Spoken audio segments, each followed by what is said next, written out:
ಅವರಿಗೆ ಮರಣದಂಡನೆ ಆಗ್ಬಿಡ್ತು ಅನ್ನೋ ತರ ಮಾತಾಡ್ತಿದ್ದಾರೆ, ಆಗ್ಬಿಡುತ್ತೆ ಅಂತ. ಅಲ್ಲಿ ಅವನಿಗೆ ಜೀವಾವಧಿ ಶಿಕ್ಷೆ ಅಥವಾ ಮರಣದಂಡನೆ ಕೂಡ ಆಗೋ ಚಾನ್ಸಸ್ ಇರ್ತದೆ.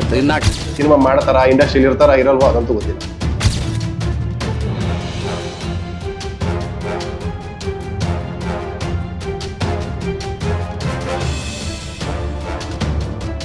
ಎಲ್ಲಾರು ಅವ್ರ ಫ್ಯಾನ್ಸ್ಗಳನ್ನ ಬ್ಲೇಮ್ ಮಾಡಿ ಎಲ್ಲಾರು ಅವ್ರನ್ನ ತುಣಿಯಕ್ಕೆ ಪ್ರಯತ್ನ ಪಟ್ರೆ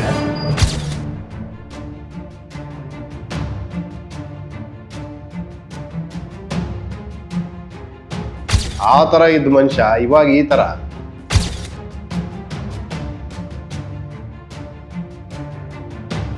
ಹೌದಾ, ಈ ತರನು ಆಗ್ಬೋದಾ, ಈ ತರ ಆಗುತ್ತಾ ಅನ್ನೋ ತರ ಅನ್ನಿಸ್ತು.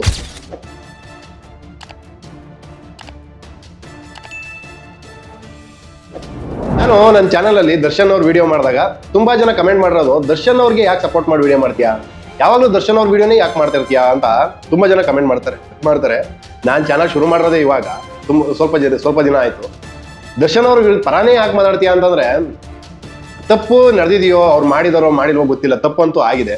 ಆ ತಪ್ಪಿಗೆ ಶಿಕ್ಷಣ ಕೋರ್ಟ್ ಕೊಡುತ್ತೆ, ಮಾಡಿದ್ರೆ ಕೋರ್ಟ್ ಕೊಡುತ್ತೆ. ಅದಕ್ಕೆ ಇನ್ವೆಸ್ಟಿಗೇಷನ್ ಆಗ್ತಾ ಇದೆ, ಇನ್ನು ಟ್ರಯಲ್ ಸ್ಟಾರ್ಟ್ ಆಗಬೇಕು, ಇನ್ನು ತುಂಬಾ ಇದೆ ಪ್ರಾಸೆಸ್. 6 ತಿಂಗಳು, ವರ್ಷ, 2 ವರ್ಷ ಗಟ್ಟಲೆ ಆಗುತ್ತೆ. ನಾವ್ಯಾರು ಅದನ್ನ ಡಿಸೈಡ್ ಮಾಡೋದಕ್ಕೆ? ಅವರು ಸಮಾಜದಲ್ಲಿ ಒಂದು ಹೆಸರು ಮಾಡೋಗಿದ್ದಾರೆ, ಸಮಾಜದಲ್ಲಿ ತುಂಬಾ ಒಳ್ಳೊಳ್ಳೆ ಕೆಲಸಗಳನ್ನ ಮಾಡಿದ್ದಾರೆ. ಲಾಕ್ಡೌನ್ ಟೈಮಲ್ಲಿ ಪ್ರಾಣಿಗಳಿಗೆ ದುಡ್ಡು ಬೇಕು, ಧನ ಸಹಾಯ ಬೇಕು ಅನ್ನೋದಕ್ಕೋಸ್ಕರ ಒಂದು ವಿಡಿಯೋ ಮಾಡಾಕಿದ್ದಕ್ಕೆ ಅದಕ್ಕೆ ಲಕ್ಷಾಂತರ ರೂಪಾಯಿ ದುಡ್ಡು ಬಂದಿದೆ.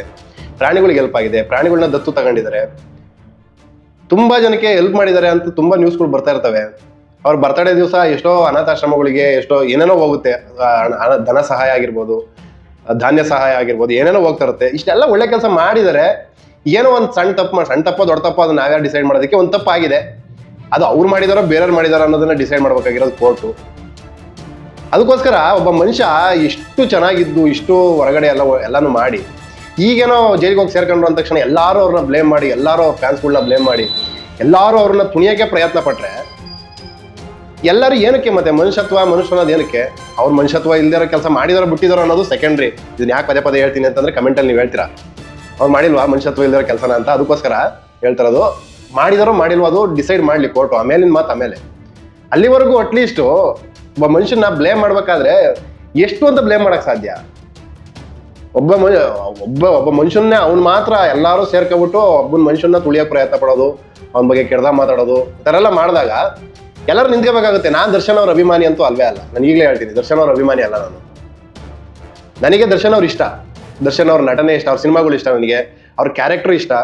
ಅಂದ್ರೆ ಯಾವ ಥರ ಕ್ಯಾರೆಕ್ಟರ್ ಅಂತಂದ್ರೆ, ವಿಚಾರಗಳ ಬಗ್ಗೆ ಅದ್ರ ಬಗ್ಗೆನೂ ತಲೆನೇ ಕೆಡಿಸ್ಕೊಳ್ದಂಗೆ ಅವ್ರ ದಾರಿಲಿ ಅವ್ರು ಹೋಗ್ತಾ ಇರ್ಬೇಕು, ಆ ಥರ ಕ್ಯಾರೆಕ್ಟರ್ ನನಗೆ ಇಷ್ಟ. ಕೆಟ್ಟವ್ರನ್ನ ನಾನು ತಗೊಂಡಿಲ್ಲ, ಒಳ್ಳೇದನ್ನ ಮಾತ್ರ ನಾನು ತಗೊಂಡು ಹೇಳ್ತಿದ್ದೀನಿ. ಕೆಟ್ಟದು ಇದೆ, ಇಲ್ಲ ಅಂತಲ್ಲ. ನಾನು ಕೆಲವ್ರು ಕೇಳ್ತಾ ಇರ್ತಾರೆ, ನೀನು ಯಾಕೆ ದರ್ಶನ್ ಅವ್ರ ಪರನೇ ಮಾತಾಡ್ತೀಯಾ, ಏನೋ ಅವ್ರು ತಪ್ಪೇ ಮಾಡಿಲ್ವಾ, ಅವ್ರ ಬಿಹೇವಿಯರ್ ಸರಿ ಮಾಡ್ಕೊಳಕ್ಕೆ ಕೇಳೋ ಫಸ್ಟು. ಆ ಥರ ಕಮೆಂಟ್ಗಳು ಮಾಡಿದ್ರು ನೆನ್ನೆ ಆಗ್ತಂಥ ವಿಡಿಯೋಗೆ.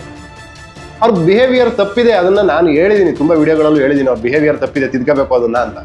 ಅವ್ರ ಅಭಿಮಾನಿಗಳು ಅದನ್ನ ಎಂಜಾಯ್ ಮಾಡಬಾರ್ದು, ಎನ್ಕರೇಜ್ ಮಾಡಬಾರ್ದು, ಅದನ್ನ ತಪ್ಪು ಮಾಡಿದಾಗ ತಪ್ಪು ಅಂತ ಹೇಳ್ಬೇಕು ಅಂತ ಹೇಳಿದ್ದೀನಿ ನಾನು ಒಂದು ಹೇಳಿದ ತಕ್ಷಣ ಏನೋ ನಡೆಯಲ್ಲ. ಆದ್ರೆ ನನ್ನ ಒಪಿನಿಯನ್ ನಾನು ಹೇಳಿದೆ ಅಷ್ಟೇ. ನನ್ನ ಒಪಿನಿಯನ್ ಏನು, ಒಬ್ಬ ತಪ್ಪು ಮಾಡಿದಾರೋ ತಪ್ಪು ಮಾಡಿಲ್ಲೋ ಅದು ಸೆಕೆಂಡ್ರಿ. ಆದ್ರೆ ಒಂದು ತಪ್ಪು ಆಗಿದೆ, ಆದ್ರೆ ಅದೊಂದು ತಪ್ಪಿಡ್ಕೊಬಿಟ್ಟು ಮನುಷ್ಯನ ತುಣಿತಲೇ ಹೋಗ್ತೀವಿ ಅಂತಂದ್ರೆ ಅದು ಸರಿಯಾದ ಕ್ರಮ ಅಲ್ಲ ಅಂತ ನನಗಂತೂ ಅನ್ನಿಸ್ತು. ನಿಮ್ಮ ಒಪಿನಿಯನ್ ಏನು ಅಂತ ಕಮೆಂಟ್ ಮಾಡ್ತೀರಾ, ಹೆಂಗು ಕಮೆಂಟ್ ಮಾಡಿ. ದರ್ಶನ್ ಅವರು ಜೈಲಿಗೆ ಹೋಗಿ ಇವಾಗ ಕೇಸ್ ಬಗ್ಗೆ ಕೆಲವರು ಮಾತಾಡ್ತಿರೋದು ನೋಡಿದ್ರೆ ನನಗೆ ತುಂಬಾ ಭಯ ಆಗ್ತದೆ. ಭಯನೂ ಆಯ್ತು, ಬೇಜಾರು ಆಯ್ತು. ಅವರ ವೆಬ್ ಕ್ಯಾಮ್ರಾದಲ್ಲಿ ತೆಗೆದಿರೋಂಥ ಫೋಟೋಗಳು ಆಚೆ ಬಂದ್ಮೇಲೆ ಇನ್ನೂ ಸ್ವಲ್ಪ ಬೇಜಾರಾಯ್ತು. ಏನಾಗ್ತಾ ಇದೆ ದರ್ಶನ್ ಅವ್ರ ಲೈಫು? ಅದೇ ಸುದೀಪ್ ಸರ್ ಒಂದು ಇದ್ರಲ್ಲಿ ಬಿಗ್ ಬಾಸ್ ಅಲ್ಲಿ ಹೇಳಿದ್ರು, ಸೆಲೆಬ್ರಿಟಿಗಳು ಆಗ್ತಿದ್ದಂಗೆ ಒಂದ್ ಸ್ವಲ್ಪ ಮೇಲ್ ಹೋಗ್ತಾ ಬೆಟ್ಟು ತುದಿಗೆ ಹೋಗಿ ನಿಂತ್ಕೊಂಡು ಅಕ್ಕಪಕ್ಕ ಕಾರಿಡಕ್ಕೂ ಜಾಗ ಇರಲ್ಲ, ಆ ಥರ ಆಗ್ಬಿಡುತ್ತೆ ಅಂತ. ಈ ಸೆಲೆಬ್ರಿಟಿಗಳು ಸೂಪರ್ ಸ್ಟಾರ್ಸ್ಗಳು ಅಂತ ಅನ್ಸ್ಕೊಂಡು ಅವರು ಒಳ್ಳೇದನ್ನೇ ಮಾಡ್ಬೇಕು, ಕೆಟ್ಟದ್ದು ಏನು ಮಾಡಂಗಿಲ್ಲ, ಕೆಟ್ಟದ್ದು ಮಾತಾಡಂಗಿಲ್ಲ, ಕೆಟ್ಟ ಬಿಹೇವಿಯರ್ ತೋರ್ಸಂಗಿಲ್ಲ. ನಾವೆಲ್ಲ ತೋರಿಸ್ತೀವಿ ಬಿಡಿ, ನಾವೇನು ಸಾಚಾಗಳು ಎಲ್ಲರೂ ಅಂತ ಹೇಳಕ್ ಹೋಗಲ್ಲ. ಆದ್ರೆ ಅವ್ರು ಏನೂ ತೋರ್ಸಂಗಿಲ್ಲ, ಅವ್ರ ಜೀವನ ಹಿಂಗೆ ಅನ್ನೋ ತರಕ್ಕಾದಾಗ ಅವ್ರ ಕಷ್ಟ ಅವ್ರಿಗೆ ಅಷ್ಟೇ ಗೊತ್ತು. ಆದ್ರೆ ಕೆಲವರು ಲಾಯರ್ಗಳು ನಿಂತ್ಕೊಂಡು ಮಾತಾಡ್ತಾರೆ ನೋಡಿ, ಅವ್ರ ಲೈಫ್ ಇಲ್ಲಿಗೆ ಮುಗ್ದೋಗ್ಬಿಡ್ತು ಅನ್ನೋ ಥರ ಮಾತಾಡ್ತಿದ್ದಾರೆ, ಅವರಿಗೆ ಮರಣದಂಡನೆ ಆಗ್ಬಿಡ್ತು ಅನ್ನೋ ಥರ ಮಾತಾಡ್ತಿದ್ದಾರೆ, ಆಗ್ಬಿಡುತ್ತೆ ಅಂತ. ಇದು ಯಾವ ಥರ ಅವ್ರ ಅಭಿಮಾನಿಗಳು ಡೈಜೆಸ್ಟ್ ಮಾಡ್ಕೊತಾರೆ ಅಂತ ನನಗಂತೂ ಅರ್ಥ ಆಗ್ತಿಲ್ಲ. ಕೆಲವ್ರು ಮಾತಾಡ್ತಾರೋದು ನೋಡಿ, ನಿಜವಲ್ಲೂ ಕೆಲವರು ಸೋಷಿಯಲ್ ಮೀಡಿಯಾದಲ್ಲಿ ನಾಟಕ ಕಳ್ತಾರೆ, ಏನೋ ಕಳ್ತಾರೆ, ಒಟ್ಟಲ್ಲಿ ಬೇಜಾರಂತೂ ಆಗುತ್ತೆ. ಆ ಥರ ಇದ್ದ ಮನುಷ್ಯ ಇವಾಗ ಈ ಥರ. ಒಬ್ರು ಲಾಯರ್ ಒಬ್ರು ಮಾತಾಡಿದ್ದಾರೆ, ಅವರು ವಿಡಿಯೋ ಹಾಕ್ತೀನಿ ನೋಡಿ. ಆತನ ಒಪ್ಕೊಂಡಿರೋ ಪ್ರಕಾರ ಇದರಲ್ಲಿ ಖರ್ಚಿದ್ ನಿಜ, ಆತ ಕರ್ಸದ ಮೇಲೆ ಜವಾಬ್ದಾರಿಯಾಗಿ ಅದನ್ನ ವಾಪಸ್ ಕಳಿಸ್ಬೇಕಿತ್ತು. ಅಲ್ಲಿ ಅವ್ನು ನೆಗ್ಲಿಜೆನ್ಸ್ ಮಾಡಿದಾನೆ. ವಾಪಸ್ ಕಳಿಸಂತ ಜವಾಬ್ದಾರಿ ಕೂಡ ದರ್ಶನ್ ಅವ್ರದ್ದಾಗುತ್ತೆ. ದರ್ಶನ್ ಅವರು ವಾಪಸ್ ಕಳಿಸ್ತೇ ಇರೋದ್ರಿಂದ ಆತ ನೆಗ್ಲಿಜೆನ್ಸ್ ಮಾಡಿದಾನೆ ಅಂತ ಹೇಳಿ ನೆಗ್ಲಿಜೆನ್ಸ್ ಡೆತ್ ಆರೋಪದಡಿಯಲ್ಲಿ ಅವನಿಗೆ ಶಿಕ್ಷೆ ಆಗೋ ಸಂಭವ ಜಾಸ್ತಿ ಇರುತ್ತೆ. ಅದರಿಂದ ಏನ್ ಬೆನಿಫಿಟ್ ಆಗುತ್ತೆ ಅಂತ ಹೇಳಿದ್ರೆ ನೆಗ್ಲಿಜೆನ್ಸ್ ಅಲ್ಲಿ 7 years ಇಂಪ್ರಿಸನ್ಮೆಂಟ್ ಆಗ್ಬಹುದು. ಆದ್ರೆ 302 ಅಲ್ಲಿ ಅವನಿಗೆ ಜೀವಾವಧಿ ಶಿಕ್ಷೆ ಅಥವಾ ಮರಣದಂಡನೆ ಕೂಡ ಆಗೋ ಚಾನ್ಸಸ್ ಇರ್ತದೆ. 302 ಅಡಿ ಕಡೆಯಿಂದ ಹೋದ್ರೆ ಏನು ಮರಣ ಹೊಂದಿದಾನೆ ವ್ಯಕ್ತಿ, ಆ ವ್ಯಕ್ತಿ ಜೀವ ಹೋಗುವಂತ ಸಂದರ್ಭದಲ್ಲಿ ಯಾವ್ಯಾವ ರೀತಿ ಹಿಂಸೆಯನ್ನು ಪಟ್ಟಿದ್ದಾನೆ ನೋಡಿ. ಯಾರನ್ನೇ ಒಬ್ಬನು ಕೊಲೆ ಮಾಡಬೇಕಾದ್ರೆ ಅವರ ಜೀವ ತೆಗಿಬೇಕಾದ್ರೆ ಒಂದು ಆತನಿಗೆ ಚಿತ್ರ ಹಿಂಸೆ ಕೊಟ್ಟು ನರಳಿ ಸಾಯಿಸಿದ್ರೆ ಅದು ಘೋರವಾದ ಅಪರಾಧ ಆಗುತ್ತೆ. ಆ ಘೋರವಾದ ಅಪರಾಧಕ್ಕೆ ಮರಣದಂಡನೆ ಕೊಡೋ ಚಾನ್ಸಸ್ ತುಂಬಾ ಜಾಸ್ತಿ ಇರುತ್ತೆ. ಯಾಕೆ ಅಂತ ಹೇಳಿದ್ರೆ ಆತನ ಪ್ರಜ್ಞೆ ತಪ್ಪಿದ್ರು ಕೂಡ ಅವನಿಗೆ ಕರೆಂಟಲ್ಲಿ ಶಾಕ್ ಕೊಟ್ಟು ಆತನಿಗೆ ಪ್ರಜ್ಞೆ ಹೋಗಿದ್ರ ಮೇಲೆ ಕರೆಂಟಲ್ಲಿ ಶಾಕ್ ಕೊಟ್ಟು ಅವನ್ನ ಎಬ್ಬಿಸಿ ಪ್ರಜ್ಞೆ ಬಂದ್ಮೇಲೆ ಮತ್ತೆ ಹೊಡೆದು ಅವನ ಪ್ರಜ್ಞೆ ತಪ್ಪಿಸಿ ಮತ್ತೆ ಕರೆಂಟ್ ಶಾಕ್ ಕೊಟ್ಟು ಅವನ್ನ ಸಾಯಿಸೋದು ಅಂತ ಇದೆಯಲ್ಲ, ಅದು ತುಂಬಾ ಘೋರವಾದ ಅಪರಾಧ. ಇದರಲ್ಲಿರೋ ಆರೋಪಿಗಳಲ್ಲಿ ಹಲವಾರು ಜನ ಆರೋಪಿಗಳಿಗೆ ಮರಣದಂಡನೆ ಆಗೋದು ಕೂಡ ಚಾನ್ಸಸ್ ತುಂಬಾ ಜಾಸ್ತಿ ಇದೆ. ಈ ವಿಡಿಯೋ ನೋಡಿದಾಗ ನನಗೆ ಸ್ವಲ್ಪ ಭಯ ಆಯಿತು. ಹೌದಾ, ಈ ಥರನೂ ಆಗ್ಬೋದಾ, ಈ ಥರ ಆಗುತ್ತಾ ಅನ್ನೋ ಥರ ಅನ್ನಿಸ್ತು. ಯಾಕೆಂದರೆ ಅವರು ಲಾಯರ್ಗಳು, ಸುಪ್ರೀಂ ಕೋರ್ಟಲ್ಲೆಲ್ಲ ವಾದ ಮಾಡುವಂಥ ಲಾಯರ್ಗಳು ಇವರೆಲ್ಲ. ಇವರು ಈ ಥರ ಹೇಳಿದ್ದಾರೆ ಅಂತಂದರೆ, ಈ ಥರ ಅಬ್ಸರ್ವೇಷನ್ ಮಾಡಿದ್ದಾರೆ ಅಂತಂದರೆ ಅದು ಆದರೂ ಆಗ್ಬೋದು. ಅಂತ ಸುಳ್ಳು ಅಂತ ಹೇಳೋಕ್ಕೂ ಆಗಲ್ಲ, ಸತ್ಯ ಅಂತಲೂ ಹೇಳೋಕ್ಕಾಗಲ್ಲ. ನ್ಯೂಸಲ್ಲಿ ಫಸ್ಟ್ ಎಲ್ಲ ಹೇಳ್ತಿದ್ರು ಅವರು ಹೊರಗಡೆ ಬಂದು ಆಪರೇಷನ್ ಮಾಡಿಸ್ಕೊಳ್ಳಿಲ್ಲ ಅಂತಂದರೆ ಕೋರ್ಟ್ ಅದನ್ನು ಅಬ್ಸರ್ವ್ ಮಾಡಿಬಿಟ್ಟು ಬೇಲ್ನ ಕ್ಯಾನ್ಸಲ್ ಮಾಡ್ತಾರೆ, ಆ ಥರ ಈ ಥರ ಅಂತೆಲ್ಲ ಹೇಳ್ತಿದ್ರು. ಅದು ಸುಳ್ಳು ಏನೋ ಹೇಳ್ತಿದ್ದಾರೆ ಅನ್ಕೊಂಡು, ಆದರೆ ಅದು ಸತ್ಯ ಆಯ್ತು. ಇವಾಗ ಅದೇ ಅಬ್ಸರ್ವೇಷನ್ ಇಟ್ಕೊಂಡು ಬೇಲ್ನ ಕ್ಯಾನ್ಸಲ್ ಮಾಡಿದ್ದಾರೆ. ಈಗ ಈ ಲಾಯರ್ಗಳು ಮರಣದಂಡನೆ ಆಗ್ಬೋದು, ಜೀವಾವಧಿ ಶಿಕ್ಷೆ ಆಗ್ಬೋದು. ಇವ್ರ ಕೈಯಿಂದ ಕೊಲೆ ಆಗದೇ ಹೋಗಿದ್ರು ಇವ್ರ ಜವಾಬ್ದಾರಿ ಮೇಲೆ ಎತ್ಕೊ ಬಂದಂಥ ರೇಣುಕಾ ಸ್ವಾಮಿನ ಕೊಲೆ ಮಾಡಿ ಸಾಯಿಸಿದ್ದಾರೆ ಅಂತ ನೀವು ಸೇಫಾಗಿ ಕಳಿಸಿಲ್ಲ, ಅವ್ನು ಸತ್ತೋಗಿದ್ದಾನೆ ಅಂತಂದ್ರು ಅದ್ರ ಮೇಲೂ ಕೇಸ್ ಆಗುತ್ತೆ. ದರ್ಶನ್ ಅವ್ರ ಮೇಲೆ 7 ವರ್ಷ ಜೈಲ್ ಆಗೇ ಆಗುತ್ತೆ ಅಂತಿದ್ದಾರೆ. ಅದು ನನಗೆ ಬೇಜಾರಾಗಿದ್ದು. 7 ವರ್ಷ ಒಬ್ಬ ಮನುಷ್ಯ ಜೈಲೊಳಗಿದ್ರೆ ಅವ್ರ ಪಾಡೋರ ಪರಿಸ್ಥಿತಿ ಹೆಂಗಿರುತ್ತೆ.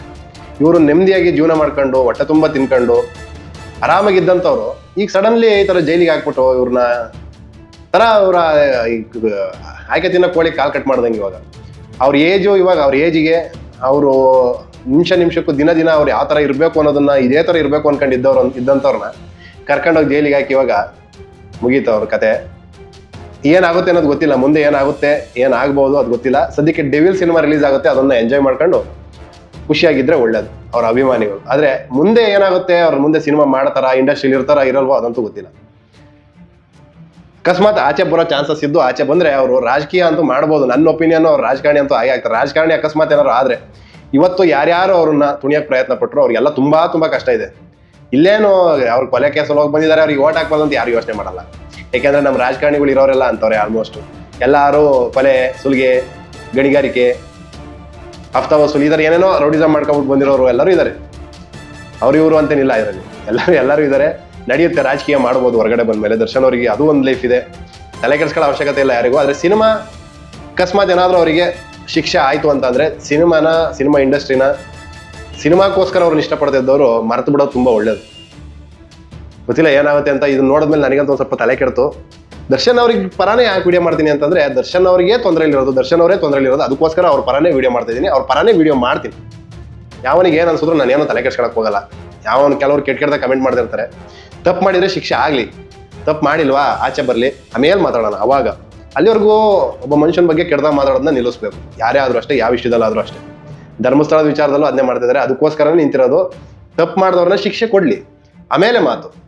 ಅದಕ್ಕೂ ಮುಂಚೆನೇ ಬಾಯ್ ಪಡ್ಕೊಂಡು ಸಾಯೋದು ಬೇಡ. ಅಷ್ಟೇ ನನ್ನ opinion. Thank you so much.